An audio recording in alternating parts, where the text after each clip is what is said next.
കാറുകൾക്കിനി 80 kilometre വേഗതയിൽ toll Plaza കടക്കാം. AI ക്യാമറകൾ ടോൾ പിരിക്കും. പുതുവർഷം പിറക്കുമ്പോൾ ടോൾ പ്ലാസയിലൂടെ യാത്ര ചെയ്യുന്നവർക്ക് ആശ്വാസകരമായ ഒരു വാർത്തയാണ് പുറത്തുവരുന്നത്. പക്ഷേ ഇത് പൂർണ്ണമായും നടപ്പാക്കുക 2026 അവസാനത്തോടെയായിരിക്കും. പറഞ്ഞുവരുന്നത് രാജ്യത്തുടനീളമുള്ള 1050 ടോൾ പ്ലാസകളിൽ കൂടിയുള്ള യാതൊരുവിധ തടസ്സവുമില്ലാതെ യാത്ര ചെയ്യാൻ സാധിക്കുന്ന തടസ്സരഹിത ടോൾ പിരിവ് നടപ്പിലാക്കുമെന്ന് വ്യക്തമാക്കിയിരിക്കുകയാണ് കേന്ദ്ര ഉപരിതല ഗതാഗത മന്ത്രി നിതിൻ ഗഡ്കരി. അത്യാധുനികമായ AI സംവിധാനമാണ് സജ്ജീകരിക്കുന്നത്. ഈ സംവിധാനം വരുന്നതോടെ കാറുകൾക്ക് ഹൈവേകളിൽ കൂടി 80 കിലോമീറ്റർ വേഗതയിൽ സഞ്ചരിക്കാം. സാറ്റലൈറ്റ് അടിസ്ഥാനമാക്കിയുള്ള പുതിയ ടോൾ ഫീ സംവിധാനത്തിൽ ഹൈസ്പീഡ് ക്യാമറകളാണ് ഉപയോഗിക്കുന്നത്. ഇവ നമ്പർ പ്ലേറ്റുകളുടെയും ഫാസ്ടാഗ് സ്റ്റിക്കറുകളുടെയും ചിത്രങ്ങൾ വേഗത്തിൽ പകർത്താൻ കഴിയുന്നവയാണ്. ഇതിന് പിന്നാലെ ഈ സംവിധാനം നിങ്ങളുടെ വാഹനവുമായി ബന്ധപ്പെട്ടിരിക്കുന്ന ബാങ്ക് അക്കൗണ്ടിൽ നിന്നും ടോൾ ഫീ ഡെബിറ്റ് ആക്കും. മൾട്ടി ലൈൻ ഫീ ഫ്ലോ അഥവാ MLFF എന്നാണ് ഈ ടോൾ സംവിധാനത്തെ വിളിക്കുന്നത്.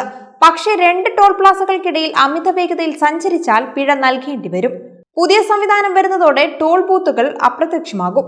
അതേസമയം ഇക്കഴിഞ്ഞ ഓഗസ്റ്റിൽ ലോഞ്ച് ചെയ്ത ഫാസ്ടാഗ് ആനുവൽ പാസ് വഴി സ്വകാര്യ വാഹന ഉടമകളുടെ യാത്രാനുഭവം മെച്ചപ്പെടുത്താൻ കഴിഞ്ഞിട്ടുണ്ടെന്നും മന്ത്രി വ്യക്തമാക്കി.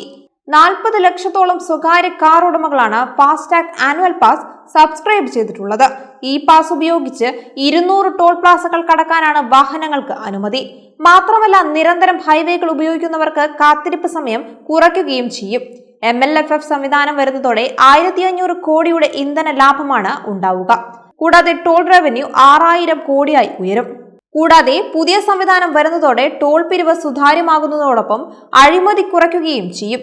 വാഹനം വിൽക്കുമ്പോഴോ രജിസ്ട്രേഷൻ പുതുക്കുമ്പോഴോ വാഹന ഉടമകൾ കുടിശ്ശിക വരുത്തിയിട്ടുള്ള അടവുകളെല്ലാം തീർക്കാൻ ആവശ്യപ്പെടുന്ന ഒരു സംവിധാനമാണ് പുതിയതായി സജ്ജീകരിക്കുന്നതെന്നും ഇതിൽ അടയ്ക്കാത്ത ടോൾ ഫീസും ഈ ചലാനും അടക്കം ഉൾപ്പെടുത്തുമെന്നും മന്ത്രി വ്യക്തമാക്കിയിട്ടുണ്ട്.